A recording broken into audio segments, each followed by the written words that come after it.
Ayub 25 ayat 2 dan 4, kekuasaan dan kedahsyatan ada pada Dia yang menyelenggarakan damai di tempat yang tinggi.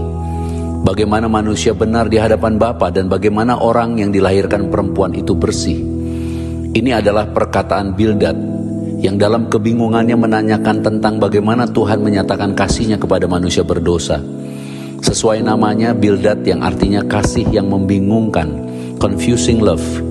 Pertanyaannya adalah, bagaimana Tuhan yang berkuasa, Tuhan yang kudus, Tuhan yang tidak bisa berkompromi dengan dosa, dapat membenarkan manusia?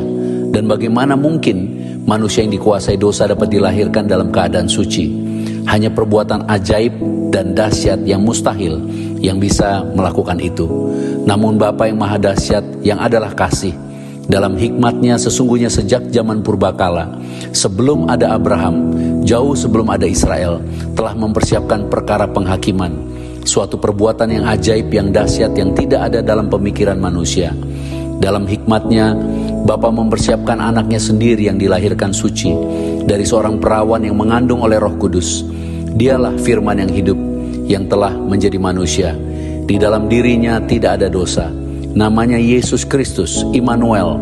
Ia adalah Tuhan yang datang ke dalam dunia untuk menanggung segala dosa manusia dan masuk ke dalam maut, untuk menanggung penghukuman Bapa kepada semua manusia berdosa yang harusnya binasa. Itulah suatu perkara penghakiman yang sudah disiapkan Bapa di dalam hikmat-Nya.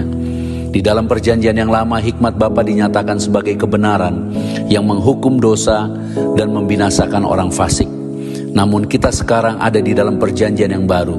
Oleh hikmat Bapa, kebenaran yaitu Yesus dinyatakan sebagai belas kasihan yang datang untuk menanggung akibat dosa yang layak diterima semua orang berdosa.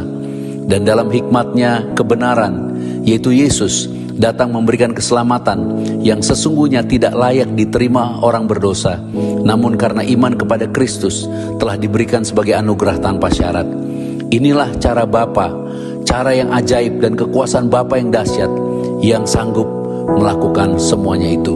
Dalam perjanjian yang lama, Bapa menyelenggarakan damai di tempat yang tinggi saja. Tetapi dalam perjanjian yang baru, damai sejahtera di dalam Kristus telah diberikan kepada dunia ini.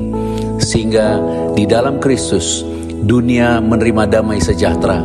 Dan damai sejahtera ada di antara orang-orang yang berkenan kepada Bapa, yaitu orang-orang yang percaya kepada pekerjaan Yesus Kristus di atas kayu salib. Terimalah damai sejahtera itu. Marilah kita hidup di dalam damai sejahtera-Nya, karena kebenaran di dalam Kristus yang kita terima sebagai anugerah. Jadilah percaya, apapun yang sedang kita hadapi, damai sejahtera Tuhan Yesus Kristus menyertai kita. Dia yang telah memberikan tubuh dan darah-Nya kepada kita, pasti meluputkan kita. Dia memuliakan kita, dan kita akan hidup bagi kemuliaan-Nya sampai selama-lamanya. Terima kasih Bapa, terima kasih Roh Kudus, terima kasih Tuhan Yesus Kristus.